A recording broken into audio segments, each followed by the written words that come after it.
진실탐사 엔터테이너 있는 대로 다 까! 최경영의 이슈 오도독!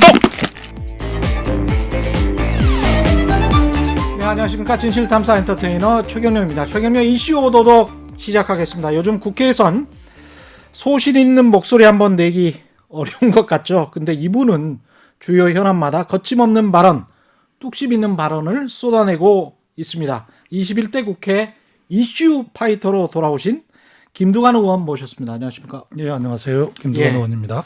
좀 늦었습니다만 재선 축하드리고요. 예. 예. 재선이신 거죠? 원래 파이트가 아니라 아웃복서인데. 아웃복서. 예. 무하마드 알리를 존경하는데. 아, 그렇죠. 예. 알리가 이렇게 뭐라고 그 유명한 거 있었잖아요. 나비처럼. 예, 나비처럼 날아 벌처럼 쏜다. 예. 이번에 전설적 복수 아닙니까? 그렇죠. 예. 벌처럼 이번에 쏘신 거잖아요. 몇 번. 아, 그랬나요? 예. 나비처럼 나시다가. 예. 그런 셈인가요? 예. 예. 그 급수는 그래도 체중이나 뭐 이런 것을 봤을 때는 알리처럼 헤비급에 속하는 중량감 있는 지금 정치인이십니다. 보통 이제 국회의원은 뭐 예. 재선 3선하고 예. 강력지방정부 시도지사로 나가죠. 예. 근데 저는 이제 역순을 밟아서 경남지사를 먼저 하고 예. 또 내각에 국무위원도 먼저 했죠. 그래서 그러니까요. 보통 3선, 4선 한 분들이 내각에도 나가고 그래서 예.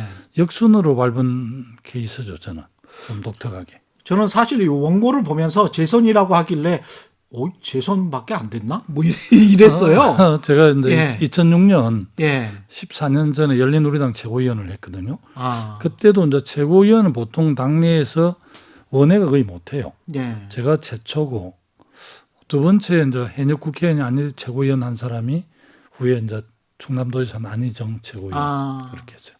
의원님은 사실은 국민들한테 각인된 게 이장부터 시작해서 뭐 장관, 의원 뭐 다 하신 건데. 예, 군수. 예. 기초지방정부하고 강력지방정부 또 기초강력지방정부를 도와주고 지원해주는 부처가 참여정부의 행정자치부 장관이거든요. 예. 그 장관직을 제가 초대로 하면서 지방분권, 국가균행발전 또 이런 거 역점적으로 좀 했죠. 욕심도 나시겠어요. 사실은 헌정사에도 그렇고 세계 역사상에도 이장부터 만약에 시작해서 대통령까지 오른 사람 있으면 나와보라 그래. 뭐 만약에 이제 이런 욕심이 생길 것 같습니다. 한참 남았지만. 예.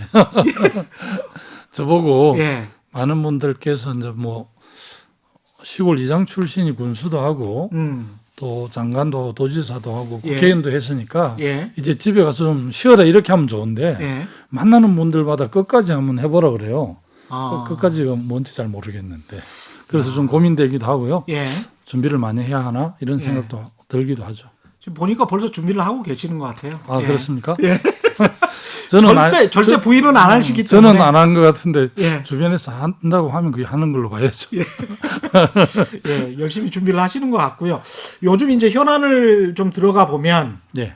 그 언론에서 지어놓은 말이긴 합니다만 무슨 뭐 조금 뭐라고요? 조금 박해? 예. 조금 박해? 예. 그 조응천 의원, 금태섭 전 의원, 그다음에 박용진 의원, 김혜영 의원 뭐 이렇게 되는 김혜영 거죠. 최고. 예. 조금 박해가 조금밖에 안 했는데 굉장히 좀 박해를 많이 당하는 것 같다. 뭐 이런 뉘앙스로 지금 언론이 계속 쓰고 있지 않습니까? 우리 김혜영 최고위원은 이제 이번 총선에서 낙선을 냈지만 예. 8월까지 최고위원 임기인데요. 예. 임기 마칠 때까지 최고위원회에서 자기 목소리를 확실하게 낼 것 같아요. 그러지만 뭐 박해는 없습니다. 박해는 없어. 예, 얼마든지 자기 발언할 수 있고요. 예. 또 뭐 우리 더불어민주당이 이제 워낙 177명이고 예. 워낙 국회의원도 많고 하니까 다양한 목소리 나올 거예요. 앞으로. 그렇죠. 네, 예. 그걸 또 이제 당 지도부에서 잘 조율도 하고 또 뭐 반대 목소리도 좀 수용해서 또 당의 정책에 반영하기도 하고 이렇게 살아있는 그런 정당으로 더 거듭날 수 있다고 저는 생각을 합니다. 금태섭 징계건 같은 경우도 안에서는 그렇게 큰 논란이 안 됩니까? 보통 뭐 특별하게 크게 논란이 안 되는 건 이제 당헌 당규에 위배를 했다는 겁니다. 그래서 예. 이제 당에서 사실은 이제 그 선출직 공직자가 가장 크게 심판받는 것은 선거를 통해서 그렇죠. 받는 거거든요. 그래서 예. 이미 우리 당 지역위원회 경선에서 탈락했기 때문에 정치적 책임을 진 건데 그래서 당에서 아마 중징계를 하려다가 가장 가벼운 경고를 했는데 그것도 또 일반 국민들 눈높이에 좀 안 맞는지 음. 국민들께서 문제 제기를 했고 본인도 지금 재심을 청구했는데요. 예. 뭐 당에서 여러 가지 입장들을 내지만 윤리심판원에서 또 법률 전문가들의 판단을 문제로 저희들이 뭐라 하긴 뭐 한데 아마 정치 선출직이 금태섭 상당히 활동을 잘한 국회의원이었잖아요. 예. 그럼 보통 재선하기가 쉬운데 당내 경선에서 그런 문제 때문에 떨어졌으니까. 탈락을 해서 많이 예. 좀 그런 점에 대해서 많이 아쉬워하기도 했죠. 어떻습니까? 그 강성 지지자들이 있고 강성 지지자들의 목소리가 밖에서 볼 때는 굉장히 당내에 영향을 미치는 걸로 보고 이번에 금태섭 의원 징계 논란과 관련해서도 제가 페이스북을 좀 하고 있는데요. 예. 보니까 뭐 의견들이 좀 나뉘는 것 같습니다만 제 페이스북 친구들은 징계가 당연하다는 의견이 굉장히 많더라고요. 특히 이제 우리 정부에서 어쨌든 검찰 개혁에 대한 예. 여러 가지 좀 역점 개혁 과제로 이 설정을 하고 좀 매진을 세게 했죠. 예. 공수처 설치하고 예. 검경 수사권 조정에 대해서 이제 금태섭 의원은 이제 검찰 출신이신데 개혁적 상당히 검찰 내에서 개혁적인 사람이었죠. 그래서 상당히 우리 쪽에서는 오히려 공수처 설치나 검경 수사권 조정에 적극적일 줄 알았는데 본인은 이제 철학이 좀 달라서 그런지 공수처 설치가 그렇게 본인의 생각하고 좀 안 맞았던 것 같아요. 그러다 보니까 이제 반대 의견을 냈는데 보통 어총에서 전체적으로 결의를 하면 그게 강제적 당론처럼 돼서 거의 어총에서는 치열하게 토론하고 논쟁하지만 그래도 결론이 나면 자기 생각과 달라도 그 어총 결의대로 따라주거든요. 그런데 그 점에 있어서 조홍천 의원도 좀 다른 목소리를 많이 내셨어요. 예. 어총에서. 그런데 최종적으로 이제 당론으로 채택이 되니까 찬성을 했고 금태섭 의원은 이제 기권을 해서 예. 우리 당원들 적극적 검찰 개혁에 대한 적극성을 갖고 있는 당원들께서 많이 반발하고 그렇게 했죠.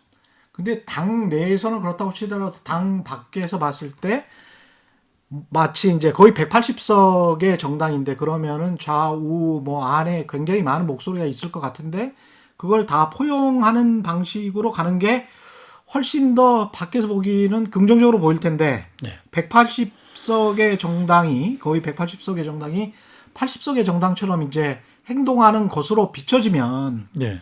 부담스럽잖아요. 오히려 당으로 봤을 때. 당의 뭐 당 대표나 이제 원내 대표 예. 지도부에서 가장 크게 역점을 둬야 될 부분이 다양한 목소리를 존중하되 그게 당내 분열로 비치지 않게 그쵸. 하는 그런 리더십이 필요한 거죠. 예. 알겠습니다. 우리 이해찬 대표께서 그런 예. 점에서 굉장히 리더십을 발휘했다고 봅니다. 저는. 정의연, 윤미향 정의연 논란이라고 하기도 뭐하고 윤미향 의원 논란에 관해서는 그래도 명확하게 목소리를 내신 편이잖아요. 그럼요. 예. 저는 이제 윤미향 의원에 대해서 개인을 굉장히 옹호한 것처럼 대해서 오해를 하는 국민들이 꽤 많고 조선일보에서 이렇게 막 썼더라고요. 저한테 또 예. 전화도 오고 예.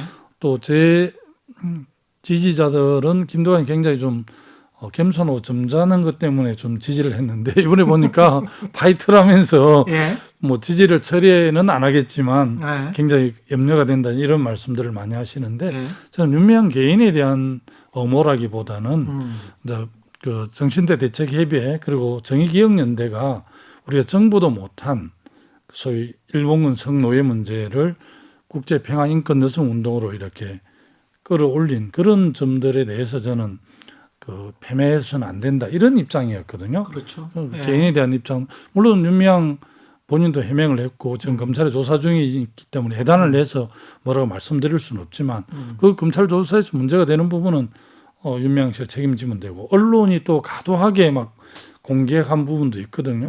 뭐 안성쉼터와 관련해서 굉장히 뭐 많은 양의 보도를 했는데 또 사실이 아닌 것들이 많이 있더라고요. 그렇죠. 그런 점들은 또 언론에서 좀 그 자숙해야 되지 않을까 저는 그런 생각도 해봤습니다. 어떻게 보면 이런 생각도 듭니다. 근데 이런 상황에서 약간 좀 불리하잖아요. 횡령이 나올 수도 있고 예. 왜냐하면 이제까지 비영리 시민단체에 이제까지 회계를 한 것들을 보면 나올 가능성도 있죠. 왜냐하면 증빙서를 못 내면 대법원 판례상 뭐 횡령으로 간주를 한다고 하더라고요. 사실 우리나라 이제 시민단체 좀 보수적인 뭐 시민사회단체든 진보적인 시민사회단체든 회계가 좀 투명하지 않았어요. 그렇죠. 지금까지. 예. 그래서 이번 윤미향 원건을 계기로 해서 또 시민사회단체를 할지라도 좀 회계는 철저하게 투명하게 해야 될 것 같고요. 그 부분은 그 부분이고 오늘 대통령께서 예. 시민사회단체 그런 점들 지적했고 또 이용수 할머니를 존중하고 정의기억연대 그런 역할에 대해서는 우리 인정해야 된다 이런 입장으로 정리를 해서 아까 뭐 그 수석 보좌관회의에서 대통령께서 말씀하신 것 같아요. 오늘 오전에 정확하게를 보지는 못했는데 이런 일이 발생할 때마다 일종의 이제 언론이 프레임을 걸지 않습니까? 예. 그러면서 이제 들어와 그러면서 이제 지지하는 게 아니고 지금 말씀하신 것처럼 좀 구분해서 설명을 했다고 하더라도 저 사람을 지지하고 옹호하는데 그러면 앞으로 있을 범죄적 사실이 만약에 발각되면 그것도 옹호하는 거야? 뭐 이런 식으로 이야기를 하잖아요.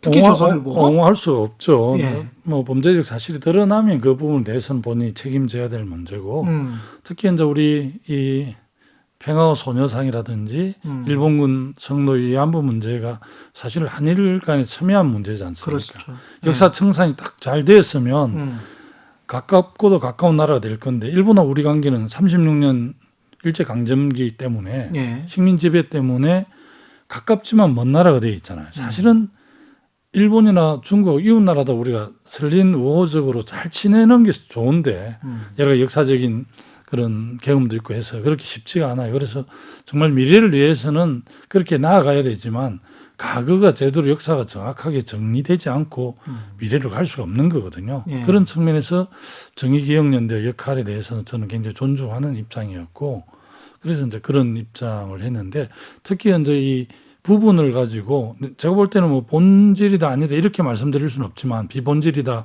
이렇게 말씀드릴 수 없지만 이 문제를 과도하게 해석하고 공격함으로 해서 네. 일본의 뭐 산케이 신문이라든지 극우 유튜브에서 뭐 굉장하게 이제 그 수요 집회도 안 해야 된다 또 평화 소녀상도 다 없애야 된다 이런 주장까지 하는데 빌미를 주는 게 우리 쪽 언론을 기초로 해서 이제 더 학대 재생산 한국 언론을 기초로 해서 학대 재생산 상승을 하고 있어요. 이런 점들이 굉장히 좀 염려가 되더라고요. 언론의 프레임과 관련해서 또 이런 프레임도 있습니다. 지금 거의 뭐 중진 재선이지만 중진 의원이시고 잠룡의 한 분으로 이제 여겨지고 있으니까요. 이런 거 있어요. 박근혜 전 대통령에 관련된 일종의 이제 좋은 프레임이죠. 사람들에게 어떻게 생각하는 틀을 제공을 했냐면 과묵하고 신중한 정치인, 예. 그래서 믿음을 주는 정치인 이렇게 이야기를 했거든요. 근데 나중에 보니까 잘 몰라서 말을 안 했던 거잖아요. 아니 이렇게 나중에 보니까 이게 드러나는 거잖아요. 박근혜 대통령은 예. 이제 어릴 때부터 이제 청와대에 살았잖아요. 예. 그래서 일반 국민 대중들의 그런 정서나 이런 걸 익힐 기회가 없었죠. 예. 달리 말하면 뭐 그런 표현이 적절한지 모르겠지만 박근혜 대통령 공주로 쭉 살다가 예. 여왕이 된 케이스잖아요. 예. 그러니까 아무래도 뭐 그냥 뭐 외국어라든 이런 공부는 또 대통령 자녀였기 때문에 좀 그 기회가 많아서 그렇게 했는지 모르겠지만 일반 국민 서민 대중들의 그런 애환을 좀 알기 어렵잖아요. 그러니까 아마 세세하게 살피지를 못했을 거예요.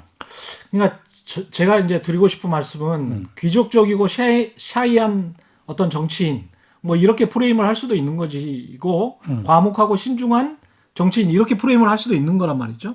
근데 예. 이제 중진으로 다가서면 다가설수록 그 이른바 이제 조선일보 같은 언론은 과묵하고 신중한 정치인이 신뢰가 있는 정치인이다라는 식의 아주 오래된 프레임을 가지고 이제 그렇죠, 예. 정치인들에게 이게 가두려고 하는 거거든요. 프레임이라는 게 사실은 생각을 하는 그 틀을 만들어주기 때문에 거기에 그냥 사람이 갇혀버려요. 그러면 이제 말을 못하게 되고 그러다 보면 뭐 민주주의가 진행이 안 돼요. 민주주의라는 게 말이는 건데 그런 점에서 이게 예. 지금 요새 막 말씀을 많이 하고 계시니까 그런 프레임을 깨시려고 하는 건지 그런 건 아닌데요. 예. 노무현 대통령 시절 좀 해고해 보면 노무현 대통령이 이제 우리나라 역대 대통령 중에 처음으로 국민과 직접 소통한 대통령이라고 보거든요. 예. 신문 방송에서 필터링을 하지 않았다고 생각해요. 그래서 그렇기 때문에 가끔 가다가 이제 말 때문에 논란도 되고 했는데 과거에 군사 독재 시절에 전두환 대통령, 노태우 대통령이나 박정희 대통령 같은 경우에 상당히 거치게 말했을 수도 있는데 그게 전혀 그렇게 우아하게 또 진중하게 나오는 것은 다 신문 방송에도 필터링해서 나오기 때문에 그렇거든요. 그렇죠. 그래서 예. 직접 이렇게 이제 국민 속으로 들어온 소통한 대통령이었는데 그게 이제 대통령 그 건의주의라 할까 건의 이런 문화 건의주의 문화를 바꿨죠. 예. 건의는 존중해야 되지만 예. 민주주의에서 건의주의는 좀 이제 우리가 없어져야 될 뭐 간섭이랄까 이런 거지 않습니까? 겉과 속이 똑같고 이미지와 실체가 좀 똑같아야 되는데 사실은 박정희 전 대통령이 골프 치는 모습을 실제 동영상으로 보신 분들이 한국에 얼마나 계실지는 모르겠지만 저 같은 경우는 다 봤거든요. 아 그랬습니다. 저는 한 번도 못 보셨죠? 못 봤습니다. 예, 그거 굉장히 귀한 영상인데 다 봐서 그걸 가지고 이제 당시에 그 CIA 아주 유명한 나중에 그 미국 대사로 온 사람이 있습니다. 네. 그 사람이 당시에 옆에 있는 강요들이죠. 네. 박정희 대통령 앞에서 육사에 1년 차 된 생도들처럼 서 있었다라고 묘사를 해서 타임즈에 기고문을 실어요. 아 그렇습니까? 예, 그런 일이 있습니다. 그리고 실제로 동영상도 있어요. 골프장에서 골프를 치는 모습에 관한 대통령이 모든 걸 다 국민에게 보여주는 게 꼭 옳은지는 모르겠지만 예. 뭐 또 국익을 위해서 보안 사항들이야 좀 이렇게 숨겨야 되겠지만 그렇지 않은 부분은 이제 오픈하는 게 그렇죠. 맞는 것 같아요. 시대의 흐름이에요. 코로나19 때도 뭐 트럼프 대통령은 마음껏 저 골프를 치고 뭐 그러시던데 자, 어쨌든 이미지와 실체는 똑같아야 될 것 같습니다. 그런 의미에서 지금 김두관 의원님의 이미지는 이제 정말 우직하고 뚝심 있고 그런 이미지지 않습니까? 뭐 저 김두관 장점이 뭐냐 누가 이렇게 분석을 해주는데 한다 뚝심이 그래도 김두관 의원의 장점이다 이렇게 이야기를 하시더라고 누구가 그래서 왜 그러냐 하니까 사실은 이제 우리 한국 사회에서 선거에서 떨어지면 참 힘들잖아요. 그렇죠. 근데 제가 이제 도지사도 3번째 만에 되고 국회의원 5번째 만에 됐거든요. 그리고 또 지역구도 아는 사람 하나 없는 김포에서 하다가 또 아는 사람 하나도 없는 양산의 당의 요청에 의해서 제가 결심하게 됐잖아요. 제가 이제 장점이 별 많지 않은데 그리고 다른 사람들보다 좀 장점이 있다면 당이 어려울 때 요청하면 저는 과감하게 몸을 던지는 그런 좀 장점이 있거든요. 원래 고향은 어디세요? 경남 남해입니다. 남해, 경남 양산이랑은 전혀 상관이 없군요. 예, 경상남도에서 가장 서쪽에 제 고향이 남해고 가장 동쪽이 양산이거든요. 그렇구나. 남해는 제가 전라남도 요수인데요. 바로 보여요. 바로 앞에서 배 타고 그냥 제가 10분이면. 서울을 1976년도에 예. 고등학교 2학년 겨울방학 때 육지 땅을 처음 밟아봤는데 여수로 배를 타고 건너가서 전라선을 타고 영등포로 왔어요. 거기 내가 서울을 온 처음입니다. 고등학교 2학년 때 육지 땅을 처음 밟아봤어요. 저는 할머니 묘소에서 이렇게 보면 남해가 바로 앞에 있어요. 여수와 남해는 정말 가깝거든요. 우리 남해에서 여수에 학교를 많이 다닙니다. 이번에 당선된 주철현 검사장 또 김혜재 의원 두 분 다 바로 우리 맞은편에 같이 보고 있고 국회 부의장 하다가 이제 나오신 주성룡 국회 부의장도 제 군수할 때 여수시장을 해서 자주 이렇게 보고 있는데 여수, 강량하고 순천, 남해, 하동, 사천이 강량만큼 해서 이렇게 같이 환경행정협의회도 하고 그렇게 하고 있습니다. 지금 정치 이력을 보면 그래도 가장 라이벌이라고 할 수 있는 사람은 홍준표 전 대표. 경남도민들은 그렇게 생각해 주시죠. 아니 그리고 사실은 나중에 혹시 이낙연 의원이 어떻게 들으실지는 모르겠습니다만은 두 분이 붙으실 수도 있는 거 아니에요, 대권에서. 이번에 양산을해서 정말 한번 해보고 싶었는데요.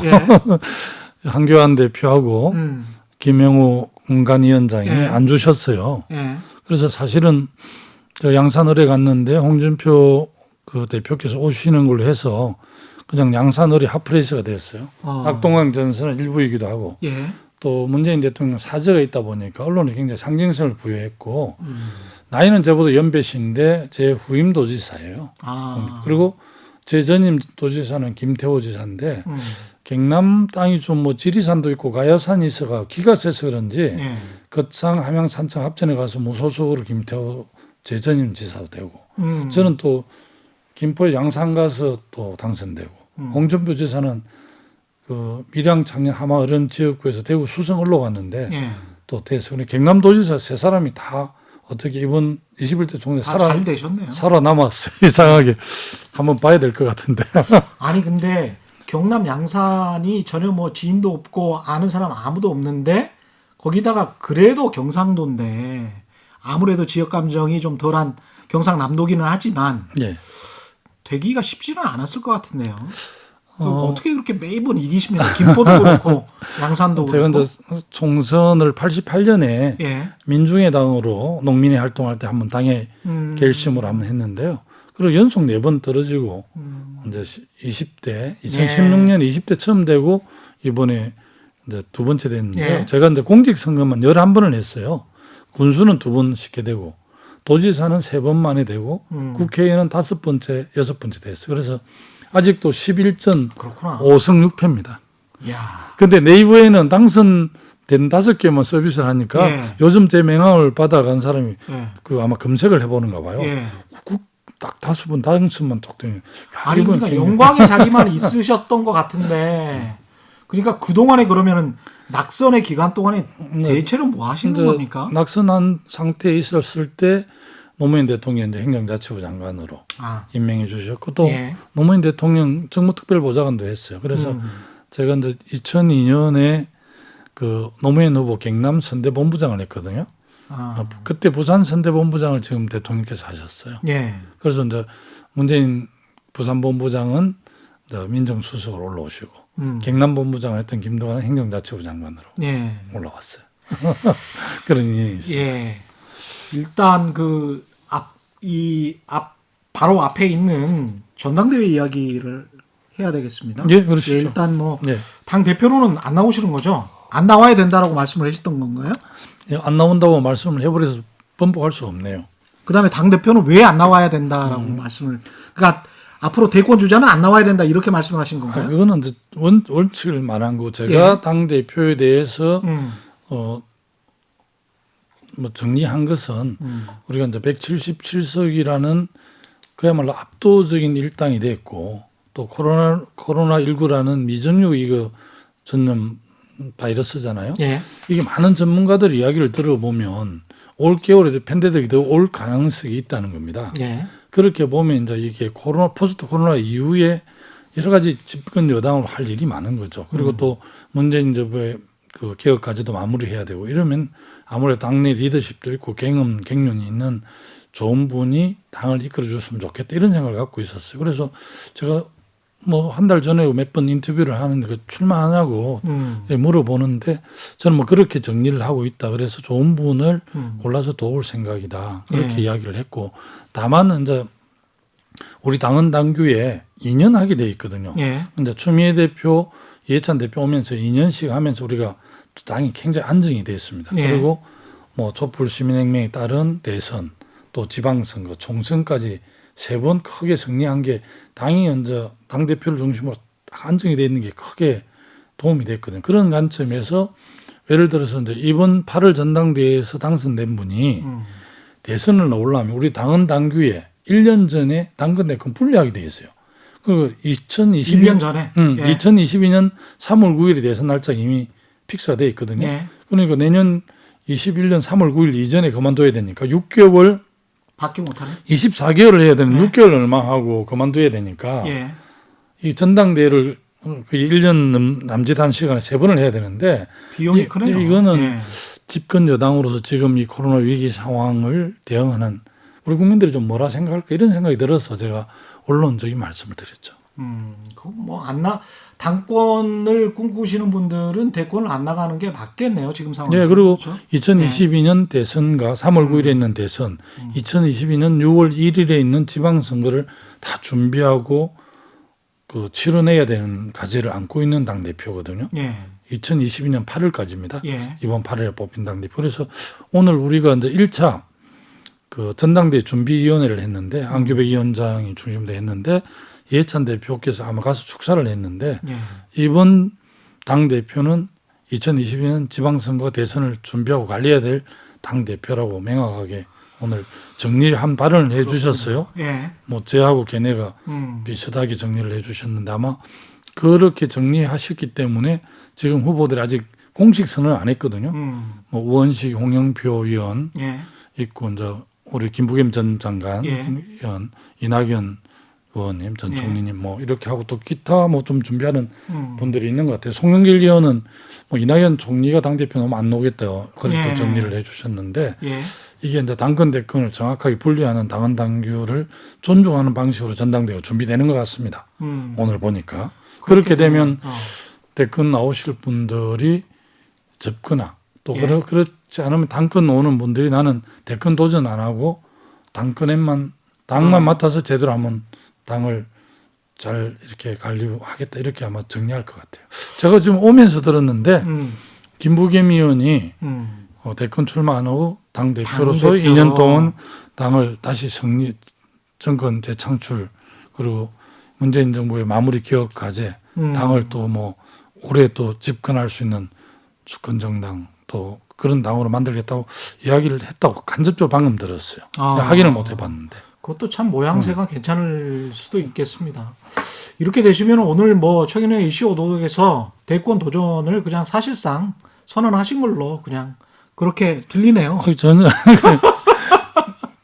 예. 제가 당권을 도전 안 한다 하니까 예. 그럼 대권병 걸려가지고 대권 하시는 거 이렇게 많이 아니 또 물어보고 그걸 대권병이라고 하는 그렇게 것도 언론 물어보는데 프레임이에요. 제가 근데 2012년에 이제 경남도지사를 중도 사퇴하고 대선 경선에 참여를 했잖아요. 예. 근데 돌아보니까 저는 뭐 또 패배를 하면서도 좀 정치적 자산을 좀 얻었다. 소중한 경험을 얻었지만 제가 중도의 도정을 그만두면서 350만 도민들의 굉장히 마음의 상처를 많이 들었고 예. 또 돌아보니까 역시 이 군수나 도지사는 뭐 국회의원은 사람 노력으로 되는 자리인데 예. 대통령은 그냥 뭐 자기가 뜻을 세운다고 되는 일이 아니잖아요. 그렇죠. 사람 욕심으로 되는 일이 예. 아니고 또 정책과 사람을 잘 준비한 사람만이 또 뭐 역사적 시대 정신과 역사적 책무를 온전히 다 할 수 있는 이런 준비된 사람들이 하는 거니까 예. 하나 얻은 거는 욕심을 내서는 안 된다 이런 생각이 들어요. 다만 재선된 국회의원으로서 주요 현안에 대해서 좀 목소리도 내고 예. 저 정책 대안도 내고 해서 자연스럽게 뭐 1년 뒤쯤 이렇게 그 주변에서 이렇게 또 부상할 수 있다. 기회를 줄 수도 있는 예. 거잖아요. 그렇게 좀 겸손하게 이렇게 해야 될 일이지 그 일을 뭐 내가 어떤 사람 벌써 선언한 사람도 있던데 뭐 사람마다 다른 거죠. 근데 저는 뭐 그 2012년 경험이 저를 굉장히 이렇게 좀 그런 면에서는 차분하게 좀 만들어 줬어요. 그 국회의원을 하면서 이렇게 하나하나씩 뭔가를 정책도 발의하고 그래야 되겠다라는 말씀을 하셨는데 그런 것 중에 하나가 아마 이런 건 것 같습니다. 21대 민주당 당선자들에게 예. 1주택만 보유하자, 더 있는 건 매각하자, 뭐 이렇게 제안을 하셨습니까? 이게 뭐 우리 선생님도 아시겠지만 예. 서울 시민들 한 52%가 그 전세나 무주택자죠. 무주택 월세에 살잖아요. 절반 자가를 갖고 있는 사람 절반 못 미치는데 실제 주택 보험료는 100% 넘지 않습니까? 이런 게 다 이제 1인이 뭐 다주택들을 소유하고 있는데 특히 어쨌든 대한민국 공동체를 위해서 일하는 공인 중에 공인 국회의원들께서 자기가 꼭 필요하지 않는 주택을 여러 채 가질 이유가 없겠죠. 예. 특히 뭐 다른 사람들 보면 특히 신도시라든지 막 이 주택 가격이 많이 오른 이런 지역에 주택을 보유하고 있으면 굉장히 오해도 살 수도 있고 그렇죠. 그런 측면에서 이제 자기 주택 말고 나머지는 좀 팔았으면 좋겠다 이런 제안을 했고요.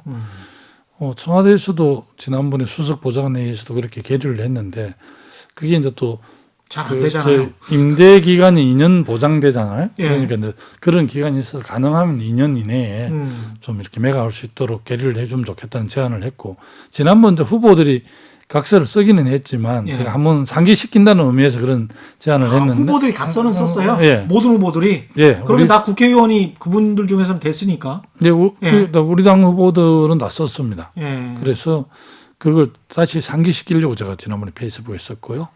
그래서 상당히 반향이 있더라고요. 언론에서 그래요? 보도도 해주시고 예. 종부세 문제와 연동을 해서 그렇게 보도를 해주셨어요.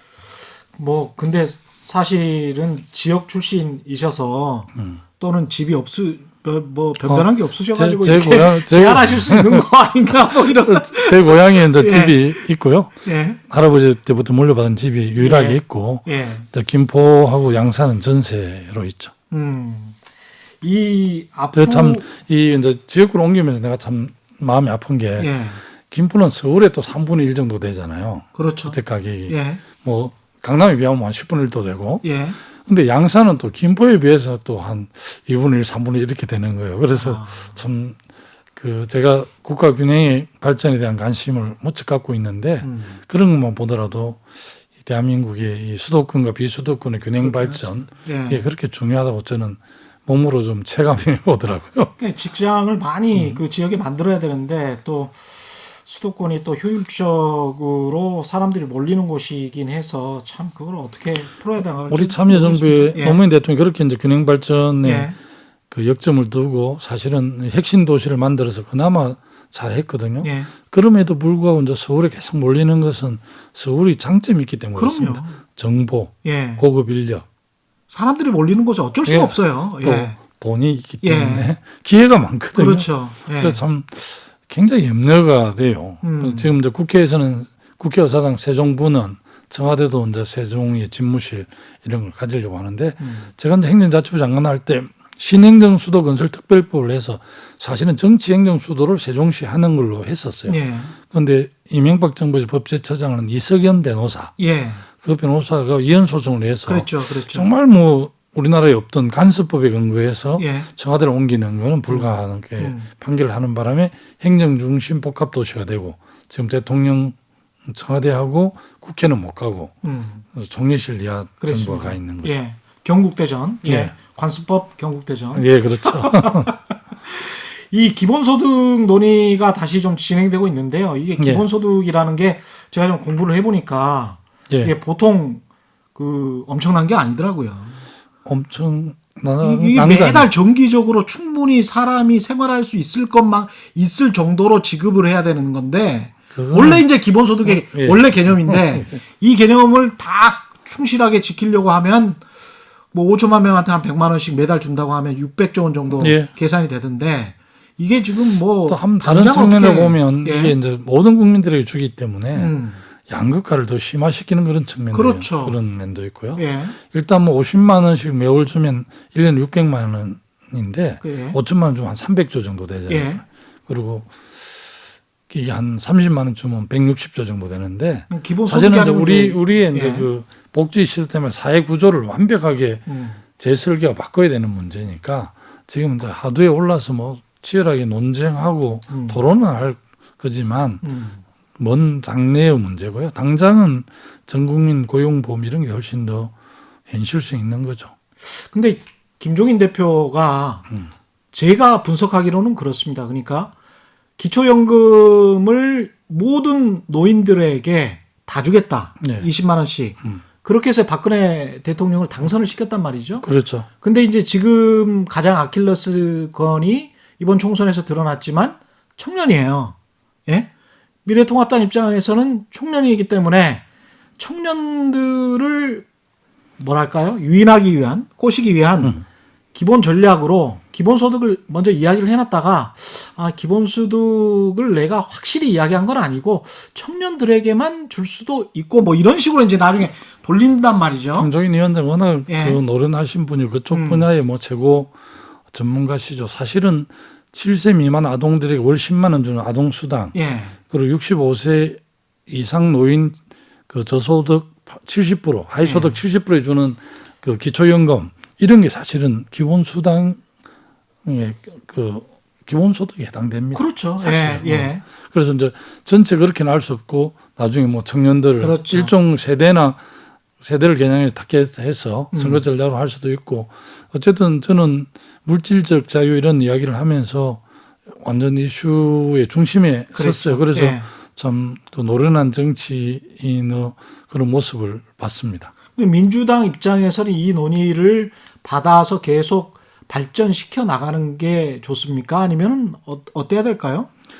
저는 뭐 충분하게 이 논의는 불가피하고요. 피할 수 없을 거라 보고 예. 사실은 이제 김종인 위원장이 비대위원장이 2016년 우리 당 대표를 할 때 한 말씀입니다. 아, 그래요? 예. 아. 그리고 원래 이 기본소득은 어떻게 보면 민주당의 하두라고 또 볼 수 있는 건데 뭐 국민을 위한 제도라면 뭐 어느 당이 제안했던 거기에 충분하게 토론하고 논의하고 해서 힘을 실어줘야 되는데 그러기에는 전체 설계를 완전 바꿔야 되고 많은 준비를 해야 되고 그렇죠. 예를 들어서 이제 그 재원은 어디서 나올 것이면 그럼요.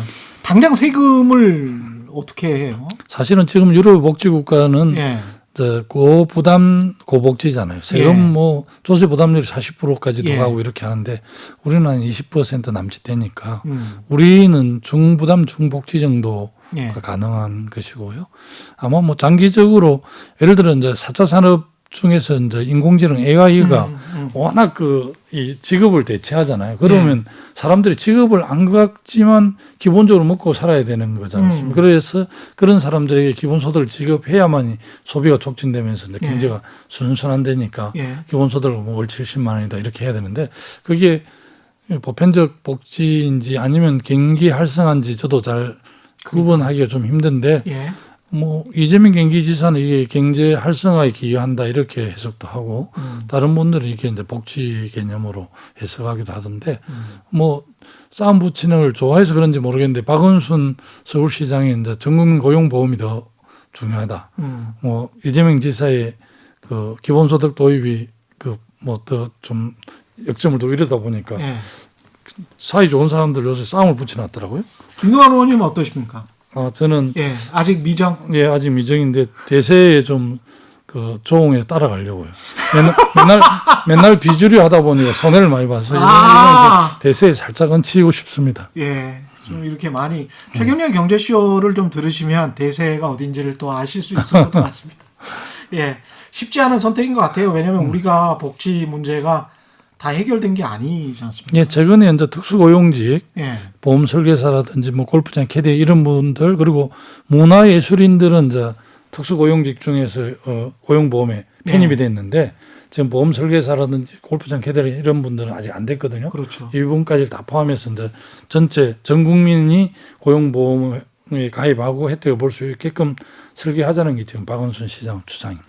김부겸 장관은 그 박원순 시장 안에 동의를 한 것 같이 네. 아까 이야기를 하더라고요.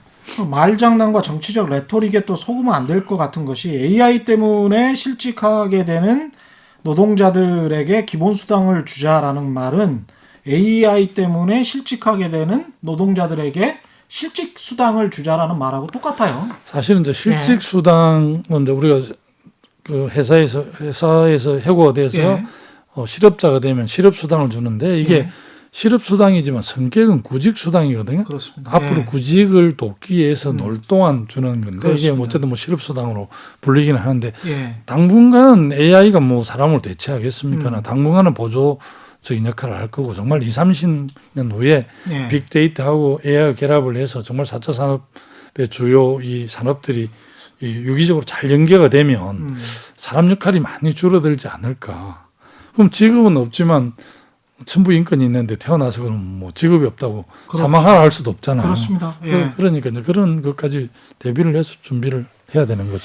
기본소득의 개념이 너무 그 정치적 프로파간다가 되고 네, 안 정치적 되죠. 레토릭으로만 치우치게 되면 국민들이 나중에 선택을 할 때 그런 거에 그냥 포퓰리즘에 넘어가 버릴 수가 있거든요. 아시다시피 예. 이제 스위스에서 기본소득 문제와 관련해서 이제 국민투표를 했는데 네. 일단은 부결을 했는데 우리 돈은 월 300만 원 정도인가 기본소득 예. 그랬는데 스위스는 뭐 기본적으로 거의 대부분 국민들이 500만 원, 1000만 원 정도 받기 때문에 그렇습니다. 그게 별 그렇게 중요하지 않았다고 들었고요. 예. 핀란드에서도 핀란드에서도 이제 이 해석을 다 달리 하는데 음. 핀란드에서 이제 2,000명 정도 실험을 했다는 거 아닙니까? 기본소득을 주니까 취업이 늘어났는지 뭐 예. 이런 걸 했는데 그것도 뭐 저 기본소득 공부하시는 분들이 다 학자들이 두 분이나 전화를 해보니까 다 다르더라고요. 예. 핀란드 그 기본소득 실험이 어떤 면에 이렇게 긍정적이었다고 해석하는 분 학자도 있고 예. 그냥 실패로 딱 단정하는 학자도 있는데 예. 어쨌든 여러 가지 환경 변화와 관련해서 기본소득에 대한 그 연구는 많이 하시는 것 같아요. 예. 스위스, 핀란드 이야기 많이 하시는데 일단은 국민 뭐 인구수 뭐 이런 것들도 다 고려를 해봐야 될 것 같고요. 예, 그렇죠. 대북 전단, 대북 비라 관련해서 좀 이게 지금 남북 관계도 좀 아주 안 좋을 것 같고 이번 주말에 무슨 일이 있는 거 아니냐 뭐 이런 이야기까지 나오고 있는데요. 어떻게 보십니까? 이건? 4.27 판문점 예. 선언의 약속인데 그 약속은 사실은 우리 정부나 북측도 사실은 지켜야 되는 거잖아요. 예. 근데 어쨌든 북측에서는 이제 우리가 좀 그 대북 전단 살포 탈북자들 하는 거가 그 4.27 판문점 선언에 위배된다 이런 생각을 북측이 하는 것 같아요. 그래서 김여정 그 부부장이 이제 강경하게 실제 부부장이지만 뭐 대남 문제를 총괄하는 것 같고요.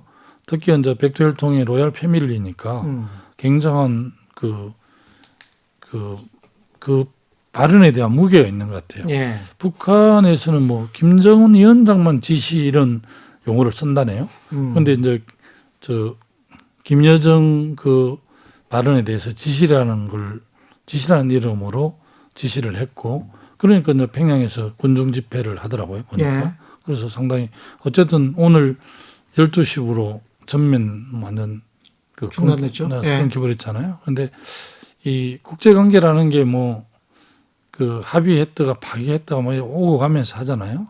그 참 영원한 적도 영원한 아무도 없듯이 그렇게 하는 건데, 그 어떻게 보면 그 판문점 선언을 제대로 좀 이행하게 하기 위한 또 나름대로 전략일 수도 있겠다 이런 생각이 좀 들더라고요. 특히 뭐 통합미래당에서는 저자세다 이러는데 북한하고 우리하고는 뭐 국력이 워낙 차이 나가지고 어떻게 보면 이런 말이 적절한지 모르겠지만 북한은 우리가 잘 관리하고 있잖아요. 예.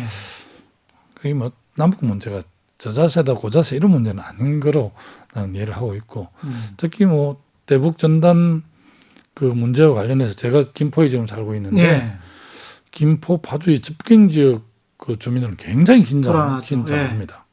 혹시 또 뭐 사격이라도 이렇게 그렇죠. 올까 싶었는데, 아무리 뭐 표현의 자유 이런 이야기를 한다 하더라도 그래도 한반도 평화와 주민의 안전을 능가할 수는 없다는 게 제 생각입니다. 그래서 제가 그 점에 대해서 좀 입장을 발표하게 됐는데, 이 상당히 긴장이 고조가 되니까 염려가 되네요. 70년 뭐 적대 관계에서 2018년 6월 10일 싱가포르에서 트럼프, 김정은 두 사람이 그렇게 했는데 기대가 많이 컸잖아요. 근데 그 이후에 진전이었고, 또 트럼프 대통령이 이제 재선을 앞두고 있으니까 모든 뭐 외교 정책을 재선에 이렇게 맞추어서 하는 것 같아요. 그렇죠. 그런 점 때문에 뭐 북한하고 미국이 머리싸움을 하고 있는지는 모르겠는데 좀 아쉽습니다. 지금 뭐 미국 입장에서는 북한은 안중에 없을 것 같고요. 좀 국내 사정도 굉장히 안 좋기 때문에. 근데 이 대북 전단 살포와 관련해서 삐라 살포와 관련해서 이제 자꾸 표현의 자유다 뭐 이런 식으로 말씀하시는 분들이 있는데 어떻게 생각하십니까 이거는? 조금 전에 말씀드렸습니다만 표현의 자유가 굉장히 중요하죠. 예. 언론 자유처럼 언론 집회 결사 자유처럼 표현의 자유가 민주주의 아주 순간 가치이면 틀림이 없지만 예. 한반도의 특수 상황을 보면 이 비라를 북한에 보내는 게 표현의 자유라는 이름으로 보내지만 그 자체가 한반도 평화에 위협이 되고, 특히 뭐 그거는 좀 자체하더라도 접경 지역 주민들에게 대한 이 생命안전 이런 거 연결이 되기 때문에 예. 표현의 자유도 존중받아야 하지만 우리 주민들의 생명 안전을 뛰어넘을 수는 없다라는 게 제 생각입니다. 경남 양산 이 지역구시니까 이번에 대통령 사저 예. 1000평 정도 매입을 했지 않습니까? 예. 그게 과거에 하도 이제 우리가 아픈 기억이 있잖아요. 예, 아방궁. 아방궁이다 뭐다. 네. 그래서 근데 이제 촌에다가 제가 촌이라고 그러면 좀 기분 나쁘실까요? 아니면 촌이 뿌리니까 좋은 거죠. 아니 근데 이제 아주 그 지방은 뿌리고 예. 도시는 꽃이지 않습니까? 도시라고 말하기는 좀 그렇고 하여간 서울 사람들 입장에서 봤을 때는 굉장히 먼 지역인데 예. 그리고 땅값도 굉장히 쌀 텐데 예. 서울에 비교해서는. 근데 내곡동이랄지 삼성동에 사저를 가지고 있었던 대통령들한테는 아방국이라는 말이 한 번도 없었어요. 예. 근데 촌에 1000평, 2000평 땅 사서 거기다가 집 지으려고 하면 연못이 있고 뭐 어쩌고저쩌고 뭐 이런 네, 이야기가 계속 나오는데. 봉화마을에 이제 그 예. 노무현 대통령 그 사저는 뒤에 저수지는 예. 원래 있었던 저수지고 아, 그렇군요. 그 부엉이 바위라든지 사자바위는 원래 이제 풍광이 좋아서 예. 그렇게 비친 것이고, 이제 갱호동을 짓는데 37억인가 들었고요. 예. 사저는 이제 대통령 그렇죠. 돈으로 하시는 거죠.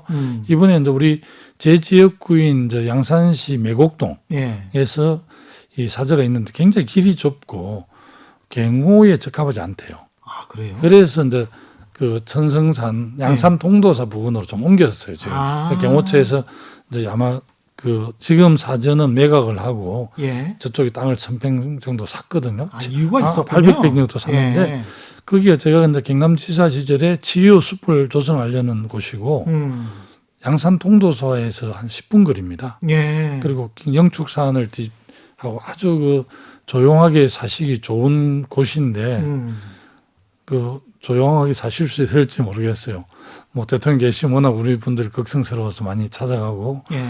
또 실제 양산이지만 울산 KTX역하고 고속도로 부산을 가기가 편해요. 예. 그리고 김해 봉화마을 노무현 대통령 그 묘지하고 그렇게 멀지 않아요. 아, 그래서 그래서 나는 이제 그런 관점보다 좀 특별하게 의미를 두는 것은 우리 역대 대통령들이 서울 바깥으로 퇴임 이후에 온 케이스가 노무현 대통령이 처음이고 아, 그랬습니다. 그리고 이제 맞습니다. 문재인 대통령이 두 번째인데 예. 제가 이제 균형 발전의 지방 분권을 워낙 강조 그쪽에 올인하는 사람인 입장에서는 그 대통령까지 지내신 분이 서울에 머물지 않고 지방으로 오는 것은 분권과 균형 발전에 굉장히 주는 상징적 메시지가 크기 때문에 그 점에 대해서는 저는 뭐 제가 살고 있는 양산시로 오시기 때문에 고맙기도 하지만 균형 발전의 지방 분권의 의지를 보여주시는 거라서 저는 굉장히 의의가 있다고 생각합니다. 근데 지방분권 지금 말씀하셨으니까 만약에 대권에 도전을 하신다면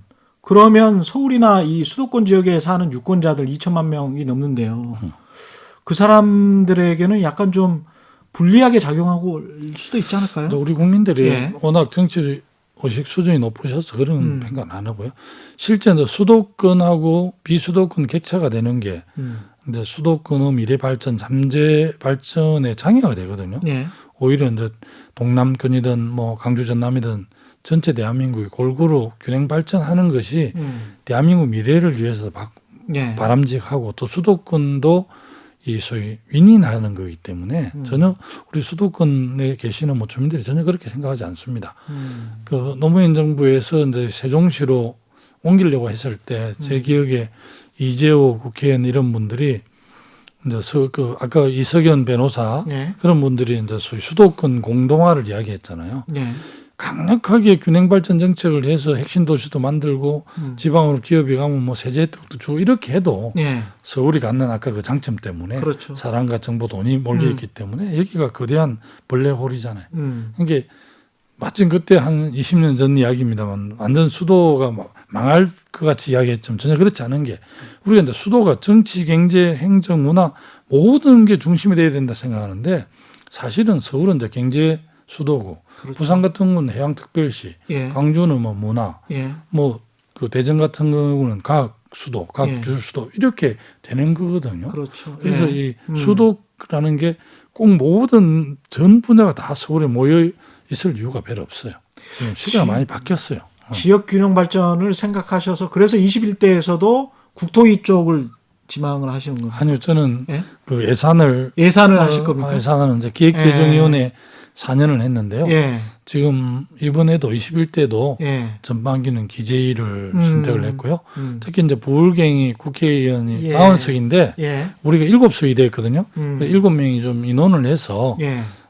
다 상임위를 배정을 했습니다. 그래서 저는 기획재정위원회 남아서 다른 상임위에서 올라온 거 예산 기재부에서 예산 좀 못각 역할 그 역할을 제가 하는 걸로 이렇게 역할 규정이 되어 있습니다. 아무래도 좀 크게 보실 수 있는 그런 위원회에 가야 될 거는 같습니다만 민주당은 국토위 지망을 177명 의원 가운데 49명이 저는 국토위를 지망 안 했지만 예. 우리 의원들이 다수가 이거 그쪽 지원을 해서 왜 이렇습니까? 근데 이제 아무래도 이제 그 국회의원은 국민의 대표성도 있지만 예. 지역 대표성도 있는데 지역에 워낙 이제 이 SOC 뭐 도로, 철도, 항만 이런 일들이 많기 때문에 예.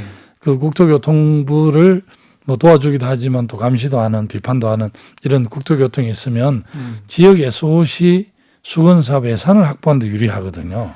그래서 다 그쪽으로 가시고 그래야 그렇군요. 또 재선도 일 잘하는 국회의원 평가도 받고 예. 재선이면 3선도 되고 3선, 4선도 되고 그러니까 음. 국토교통위는 아주 알짜배기고요. 또 산자위도 그렇고 뭐 정무위, 기재위도 그렇고 우리 당 국회의원 한 명이 국회 국방위를 지원했다 하더라고요. 그런데 국회 국방위원회가 얼마나 중요한데 예. 표를 얻는데 별 도움이 안 된다고 생각하는가 봐요.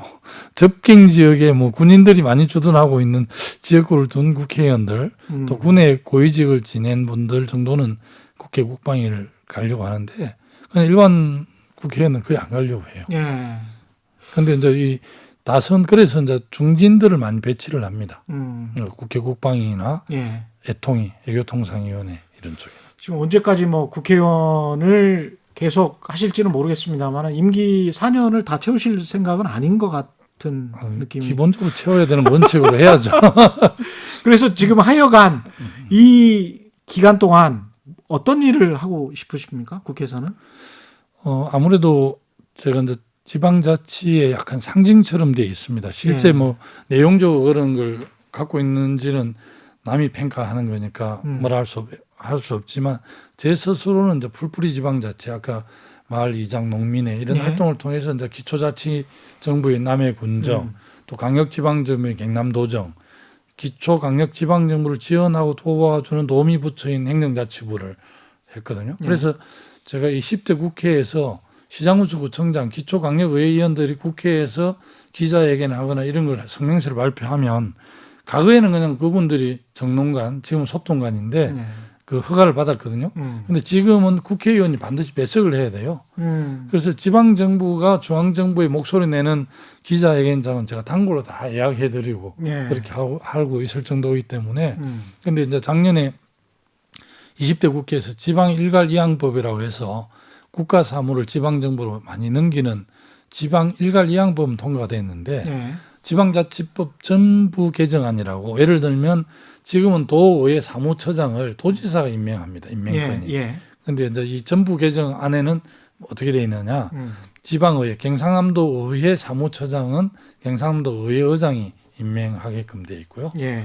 또 그 안에는 예를 들면 이제 용인시, 고양시, 수원시, 경남 창원시가 100만이 넘는 도시인데 100만이 넘는 도시는 100만 넘는 도시를 5만 뭐 10만 되는 도시하고 법적 지위를 똑같이 하는 게 옳지 않다 해서 특례시라고 예. 이쪽은 예를 들면 그냥 일반 시로 수원시가 있으면 50층짜리 건물밖에 허가를 못 하는데 특례시가 되면 이제 80층까지 수원시에 직접 경기도와 관계없이 예. 이렇게 받을 수 있는 그 소위 재량을 더 주는 이런 내용을 포함해서 지방자치 조직권, 입법권 이런 것들이 많이 들어있는 전부 개정안이 작년에 부결이 됐어요. 예. 그게 이제 예를 들면 이 권한이 지방정부로 가는데 이제 중앙부처의 환경부나 뭐 국토부나 이런 데 볼 때는 이 권한이 국토부에 있어야 되는데 전부 개정안에 지방정부 시도로 가거든. 예. 그러니까 중앙에서는 아직 좀 우리가 있는 거죠. 그래서 이제 상임위에서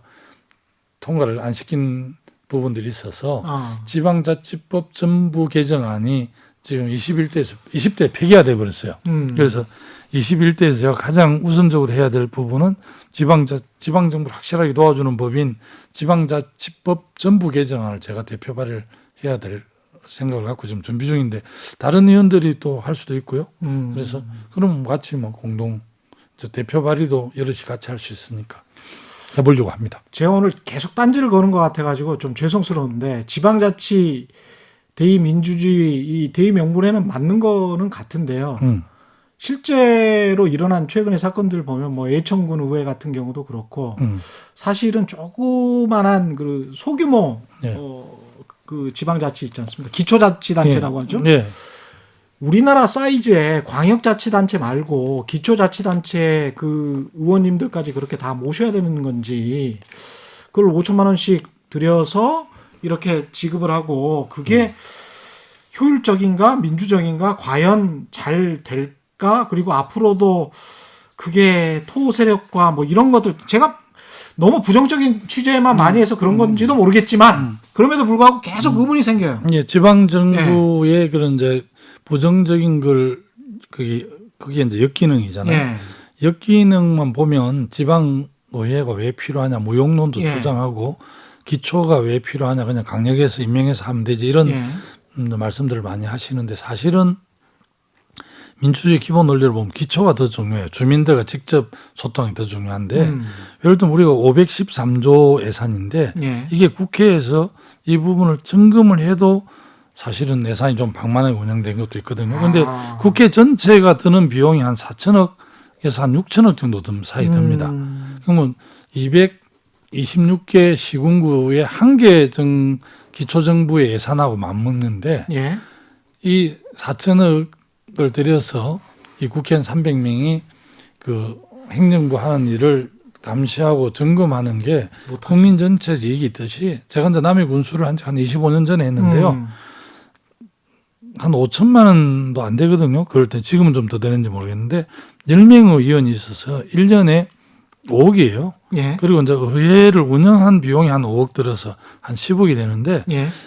그 이 10억을 들여가지고 한 3천억 예산 중에서 20억 잘못 설계되어 있는 거 짚어내면 본전이고 그렇게 볼 수 있네. 50억만 불편부당한 불법한 걸 집행한 걸 잡아내면 이게 소위 20억을 세이브하는 거네. 들여 세이브하는 거기 때문에 이게 굉장히 가성비가 높은데도 불구하고 가끔 가다가 이제 군인원들이 해외 연수를 가서 뭐 사고를 친다든지 이런 것들 때문에 지방자치 없애버리라는 이야기를 많이 하는데 모든 선진국은 지방자치가 달제했다 이렇게 표현을 해요. 많은 학자들이. 그런데 그게 이제 약간 맞는 말 같지만 더 엄격하게 보면 맞는 게 아니고 기초 지방자치, 재정분권, 자치 행정, 자치 조직권이 자치분권이 잘 된 나라가 나중에 다 선진국이 됩니다. 선진국은 지방자치가 잘 되는 게 아니고 지방자치가 잘 되고 그게 축적이 돼서 나중에 다 선진국이 됩니다. 독일, 뭐 유럽의 대부분 나라가 그렇고요. 미국도 좀 이 영역이 다르긴 하죠. 미국도 마찬가지, 일본도 마찬가지고. 지방자치가 잘 된 나라들이 다 나중에 선진국이 되지. 지방자치 없는 선진국이 있을 수 없고 민주주의 기본 논리가 대의제이긴 하지만 대의제의 또 핵심이 기초의회 이런 거거든요. 그래서 약간 지방자치에 대한 오해들이 많이 있습니다. 그리고 대한민국은 이제 중앙집권성이 굉장히 강한 나라입니다. 전 세계 나라 중에서 OECD 뭐 34개국 나라 중에서 중앙집권도가 가장 높은 나라 우리나라인데 그거는 이제 조선 500년이 아주 중앙집권적으로 운영을 했고 시골에 헬령 행감을 보낼 때 가족은 다 서울로 인지를 잡아놓고 보냈잖아요. 그럴 정도로 중앙이 다 관리 운영을 했거든요. 그리고 또 어떤 면에서 보면 이제 다른 나라에 비해서 이제 국토는 좁으니까 강력한 중앙집권이 발동이 됐고 지금도 뭐 그런 영향이 많아서 여전히 이 권한이 중앙이 있다 지방이 있다 논쟁도 하고 그러는데 저는 가능하면 중앙정부는 국방외교, 대한민국의 장기 발전 전략 이런 큰 하도를 잡아서 열심히 준비하는 게 맞고 우리 주민들 생활상에 필요한 모든 거는 지방정부에 주는 게 맞아요. 그래 이 권한과 예산을 지방정 기초가 있으면 기초 갖고 이 권한이 기초 지방정 시군구보다는 시도를 갖는 게 전체 국민을 위해서 바람직하다. 이 권한을 경기도나 서울시가 갖는 것보다는 중앙정부가 갖는 게 그 좋다. 이게 이제 유명한 보충성 원칙이거든요. 근데 보충성 원칙이 좀 철저히 지켜져야 되는데 우리는 이제 톱다운 방식으로 운영됐기 때문에 이게 잘 안 바뀝니다. 바텀업으로 이제 나중에 바뀌는 중에 있습니다. 지금. 많이 배웠습니다. 이게 지금 저 편견이 저도 많이 있었던 것 같은데 그 편견도 없어지는 것 같고 장기적으로 봤을 때는 이게 진짜 맞는 것 같습니다. 사실은 지금 코로나 방역에 있어서도 대한민국 의사 간호사들의 대단한 그 실력 그리고 자원봉사자 또 보건복지부나 질본에서 굉장히 큰 역할을 했지만 코로나19 대응도 사실은 지방정부가 굉장히 잘 대응을 했거든요. 그래서 중앙정부 장차관들이 이번 코로나19를 대응한 걸 보면서 지방정부를 다시 봤다고 이야기하고 저는 수년 전에 있었던 메르스 사태 때도 보건복지부보다는 박원순 서울시장이 더 잘했다고 평가를 받았거든요. 그래서 이 사실은 산불이 나도 지방정부가 가장 먼저 대응을 하죠. 그렇죠. 그런 상황이라서 조금만 이렇게 시각을 바꾸면 이제 중앙이 가지 권한과 예산을 갖는 게 중요한 건 중앙이 갖고 그렇지 않는 건 다 지방 정부가 하는 게 훨씬 더 바람직합니다. 그래 거대 담론에만 빠져있다가 이렇게 실생활 정치 이야기 들어보니까 이거 굉장히 재밌는데요. 실질적인 것도 같고 지금처럼 이제 21대 국회 내내가 될지는 모르겠습니다만 좌우시간 솔직한 목소리를 내주시고 치열하게 정책으로 싸우는 모습 보여주시기를 당부드리겠습니다. 고맙습니다. 감사합니다. 최근의 이슈 오도독 단단한 껍질에 쌓여있는 궁금한 이슈를 들고 다음 시간에 다시 찾아뵙겠습니다. 고맙습니다.